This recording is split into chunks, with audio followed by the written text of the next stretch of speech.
दुनिया में दो उपाय है बोझ से मुक्त होने के। एक तो यह कि दायित्व छोड़ दो। भगोड़ा सन्यासी वही करता है, वह दायित्व ही छोड़ देता है। वह कहता है कि न रहेगा बांस न बजेगी बांसुरी, बात खत्म। पत्नी बच्चों को छोड़कर भाग गए जंगल में, वह दायित्व छोड़ देता है। यह कोई असली सन्यास न हुआ। असली सन्यास है दायित्व तो होने दो, कर्ता छोड़ दो तो भी बोझ चला जाएगा। वही असली क्रांति है। यह कोई असली क्रांति ना हुई। तुम अगर घर बच्चे छोड़कर भाग गए, ज़्यादा देर न लगेगी पहाड़ की गुफा में भी बच्चे और पत्नी आ जाएंगे। किसी पहाड़ी स्त्री से लगाव बन जाएगा। तुम अपने से कहाँ जाओगे? शिष्य इकट्ठे हो जाएंगे, उन्हीं से तुम्हारा भाव हो जाएगा।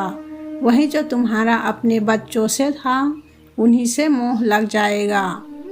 कल तुम्हारा शिष्य मर जाएगा तो तुम उसी तरह रोओगे जिस तरह तुम्हारे बेटे के मरने से रोते।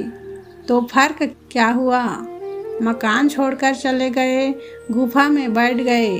कल गुफा में भूकंप आ जाए और गुफा फूट जाए तो तुम उसी तरफ दुखी होगे जैसे मकान के आग लग जाने से हो जाते।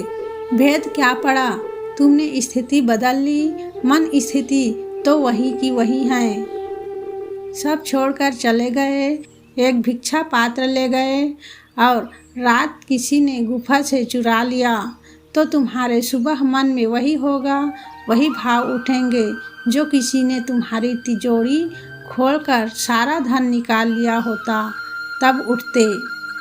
कुछ भेद नहीं पड़ेगा। असली सन्यास कर्ता का त्याग है, दायित्व का नहीं। वही गीता का अपूर्व संदेश है। गीता ने जगत को ठीक सन्यास की पहली परिभाषा दी। गलत सन्यास बहुत पुराना था। गीता ने एक अनूठे सन्यास की परिभाषा दी।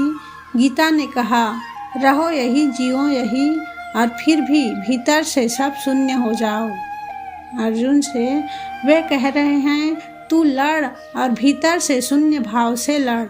तू परमात्मा के हाथ में अपने को सौंप दे। परमात्मा यानी समग्र के हाथ में अपने को सौंप दे।